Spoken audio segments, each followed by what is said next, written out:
questa esperienza lavorativa la devo mettere o è meglio metterla? Che qua è un po' complicato. Fare questo CV per la Svizzera sta arrivando molto complesso. Guten Tag amici, bentornati in Lorenz in der Schweiz. Io sono Renzo Pardini. Allora, il video di oggi è dedicato sui CV e le lettere di motivazione in Svizzera.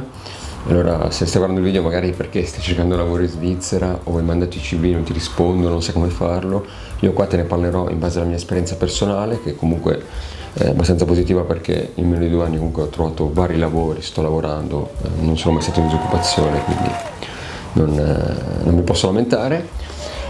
Però prima di parlarvi del CV, che è analizzato sotto 4 aspetti, e della lettera di motivazione, ci vediamo subito la sigla di Lorenz in der Schweiz, lo sponsor di questo video, e torniamo subito tra 50 secondi e andiamo.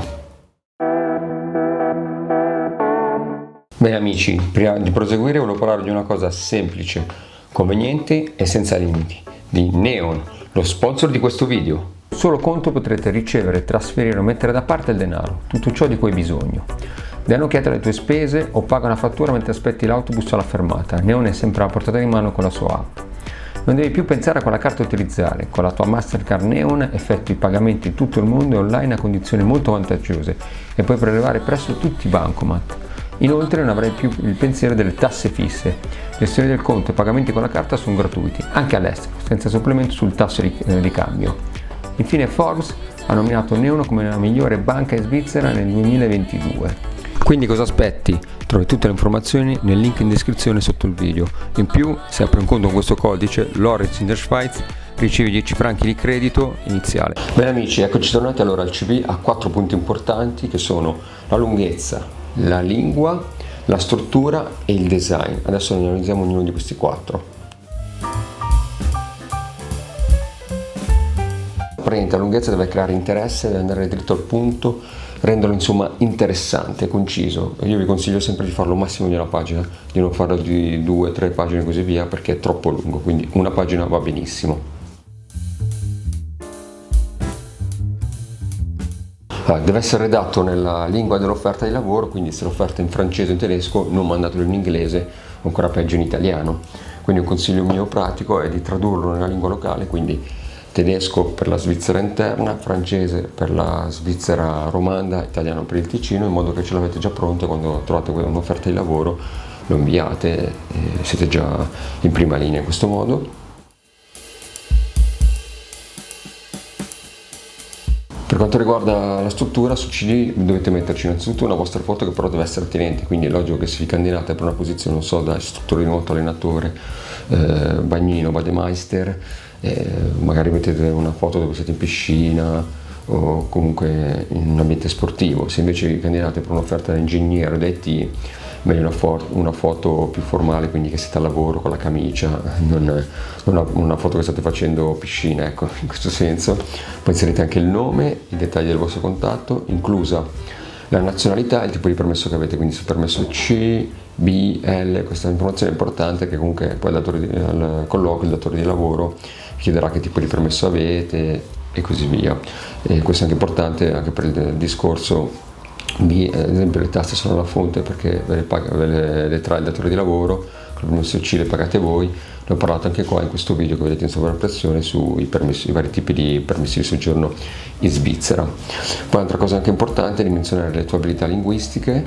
Questo è importante perché se nella posizione lavorativa vogliono ad esempio un C1 C2 di tedesco e voi avete un A1, sì, potete sempre provare, che poi magari il datore di lavoro in base alle vostre competenze, al colloquio magari cambia anche idea, però è sempre meglio essere chiari fin dall'inizio e non che si va a colloquio, poi il datore di lavoro scopre il vostro reale livello di abilità linguistica. Poi anche le abilità informatiche sono importanti e poi anche aspetti non lavorativi correlati come lo sport o il volontariato. Poi se avete 1 o 2 riferimenti potete aggiungere il loro nome e dettagli di contatto, sempre che questi ultimi siano d'accordo, quindi dovete avvisare e se sono d'accordo lo potete mettere. Per quanto riguarda le esperienze lavorative e anche l'istruzione, devono essere visualizzate in ordine cronologico inverso, cioè dalla più recente alla più vecchia.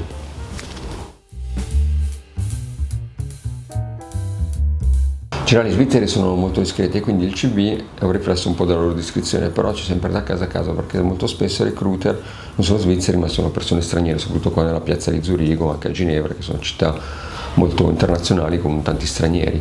E quindi la cosa migliore secondo me è farlo con colori comunque neutri, non troppo vivaci. Poi su internet potete trovare dei CV già preimpostati. Io utilizzo il programma Canva, che è molto utile, c'è la versione a pagamento anche quella gratis, e qui trovate vari modelli preimpostati dove poi potete prenderli, modificarli, mettere le vostre informazioni, e secondo me sono dei CV fatti abbastanza bene, i modelli molto utili.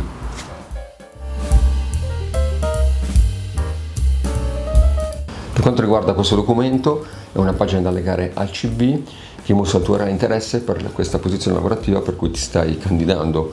Non deve essere né troppo corta né troppo lunga. In genere bisogna conquistare subito l'attenzione del recruiter e tenere questa attenzione per tutto il testo, che non deve superare le 10-15 righe. Come chiudere questa lettera?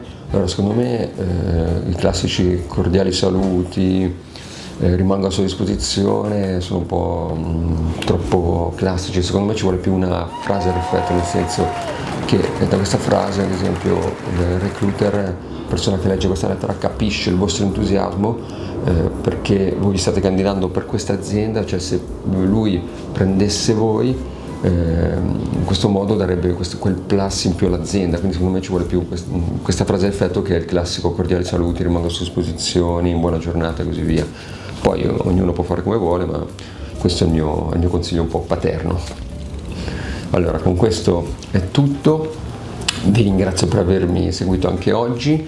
Se non avete fatto, iscrivetevi al canale, così vi usciranno oltre ai miei video anche i video di altri youtuber, di altre persone comunque correlati, che parlano dello stesso argomento, quindi Svizzera o comunque lavoro, CV.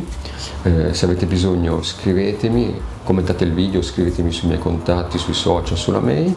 Io vi invito ancora a seguire il canale e vi auguro una buona giornata. E da Lorenz der Schweiz oggi è tutto. Ciao!